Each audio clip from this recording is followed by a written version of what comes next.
Good afternoon, YouTubers and fellow investors. This is my video on ASX stock picks for October 2018. We're at the start of the month, and it is that time of month again to come out with my next stock pick. Keep in mind, this video is not to be considered advice. This is not financial advice in any way, shape, or form. This is simply my opinion, entertainment purposes at best. Feel free to do your own research or get your own financial advice before making any financial investments or commitments, and make sure they're aligned with your goals, and rely upon your own inquiries and research. This video is merely for entertainment value and to offer my personal opinion on stocks that I'm interested in. The first stock that I'm going to mention for October 2018 is NBL Limited. So we're talking retail today. There's a lot of fear around retail from investors at the moment, I think, in most regards, with the Amazon monster around the corner. A lot of people are very fearful of the businesses that are going to be disrupted and affected when Amazon really takes a strong hold on Australia's retail environment. I think there's certain industries within retail that will be affected more than others when Amazon starts taking away market share, and the companies that have strong management, good foundations, will still be okay overall. And the ones that are prepared will, I think, still be around in years to come. It represents some good value opportunities in retail to buy at a good price. There's a lot of retail stocks that have had really good double-digit growth, great fully franked dividends, and are trading at PE ratios of between 10 and 15. It's quite extraordinary given the growth they're still experiencing. So NBL Limited is the first stock I would like to address. Okay, let's have a quick look at NBL. You're ranked at number 447 on the Australian stock market with a market cap of 336 million. NBL last year had 641 stores. They've recently acquired 5 more brands from Specialty Fashion Group. They are Miller's, Katie's, Crossroads, Rivers, and Autograph. They purchased those 5 brands from Specialty Fashion Group for $31 million.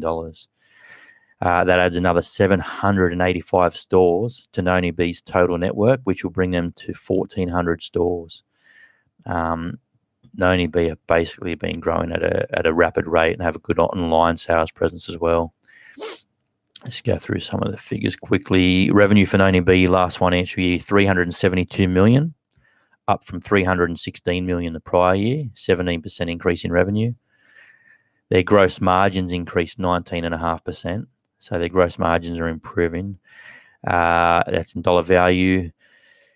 Their gross margin as a percentage increased 2.2% from 62% to 64%. Their net profit after tax in financial year 2017 was only 3.3 million. However, last financial year was 17.3 million. That's their net profit after tax. That's an increase of 431% in 1 year. And that was total revenue of 72 million. They're looking at potentially doing around $1 billion in sales next financial year, with a market cap of only 336 million, a PE ratio of 16, fully franked dividend of 5.32%, or the gross dividend yield of 5.32%. I think it's some good value company in NBL. They've got a habit of taking poorly performing brands, buying them at a discount from other retailers, revamping those stores, getting some good online marketing. They basically take a bad story, turn it into a good story. They're very good at acquisition and turning companies around into profitability. And with 5 new brands under their belt to go into the new financial year, they haven't given me any reason yet to believe that they're not capable of turning those businesses around. They've done it every time so far. Last year, their stock price 12 months ago was $2.20 or $2.10 back on the 2nd of October last year. Currently at $3.50. It's a 66.67% return in 1 year. And like I said, they do have a fully franked dividend yield as well. Not many bad things I can say about 90B. Again, rely upon your own research. I purchased this company a little bit earlier in the year. I started purchasing around the low $2 mark, $2.20, I think, $2.30. And I've purchased a little bit more since then, and I'll continue to purchase this company. I think there's still a lot of growth ahead for 90B. So that's ticker code NBL. The next stock I wish to talk about, I don't know if many of you would have heard of, but it's an online furniture retail, Temple & Webster, ranked 709 with a market cap of $127 million. I'll just give you a brief description, company overview. Temple & Webster Group is an online retailer of furniture and homewares. TPW currently operates the Temple & Webster brand with 180,000 plus active customers and a catalogue of 130,000 plus products.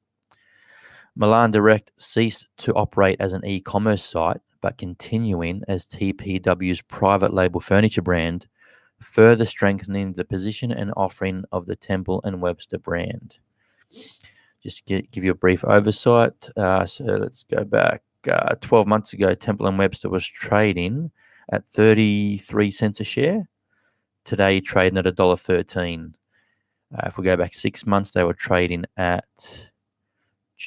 52 cents a share just 6 months ago. Again, $1.13 today, 1st of October 2018, representing a 1-year return of 197%. There is no dividend on this stock. Last financial year, 2018 financial year, they just reached profitability in their second half. They have not yet had one full profitable year. They are suggesting that 2019 will be their first full year of profitability. Last year, their total revenue was $72.6 million. The year before that was 64.5, and the year before that was 61.7 million. So they're experiencing growth year after year. Their gross margin has improved from 2016 at just under 40% to just over 44% last financial year. So their gross margin improvement is a good indicator of a strong business, good management, in my opinion. Their revenues last year, $72 million.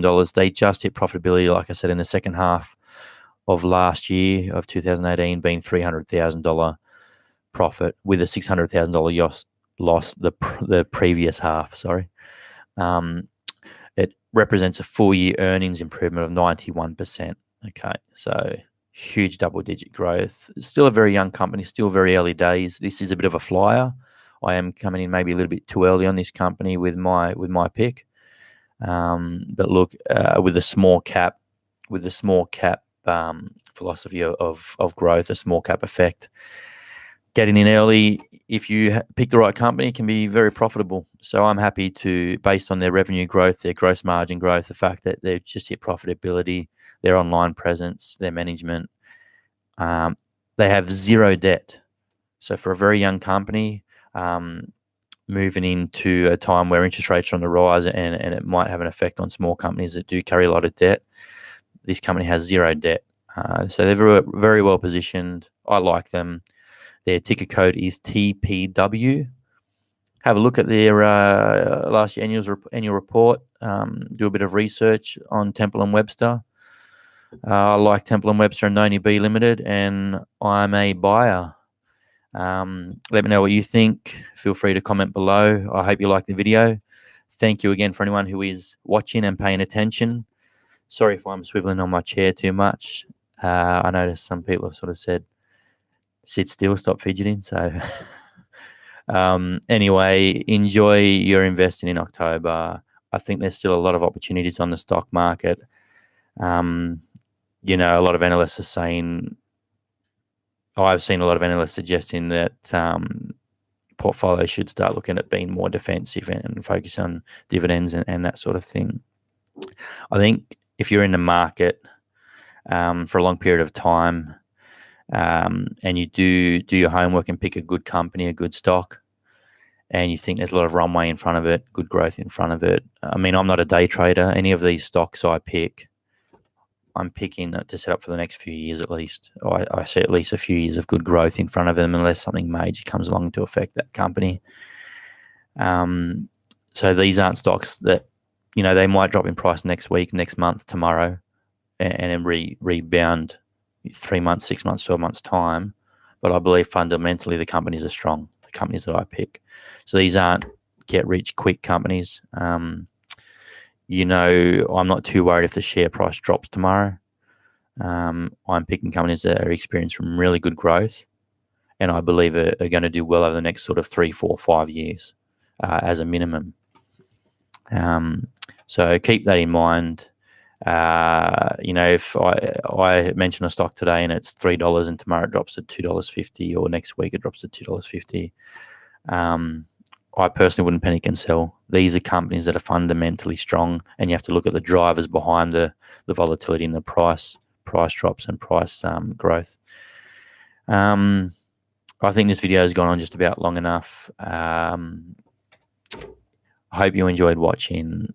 Let me know what you think of Noni B and Temple & Webster. There are other retail companies out there. I'm not going to start mentioning them all right now, but there are good opportunities in some of the retail stocks, at least for the next couple of years, I believe. So have a look. A lot of people pay big money, big multiples for tech stocks. A lot of American tech stocks are a lot cheaper than ours. A lot of people pay big money for healthcare stocks that maybe only experience between 7 and 10% growth, and you're paying a multiple of 50, 60 times. A lot of these retail stocks are doing between 30 and a couple of 100% growth on revenue and net pat, and are trading for 11 times, 12 times fully franked dividend yields. So I try to track the numbers, follow the numbers, and not follow the fear. Be respectful of any things that are happening in society that may affect the share price. Respect that fear, but follow the numbers. The numbers don't lie. Happy investing. Good luck. Let me know what you think of those two companies, and I hope they do well for you if you do decide to invest in them. Again, rely upon your own inquiries and research, and thanks for watching.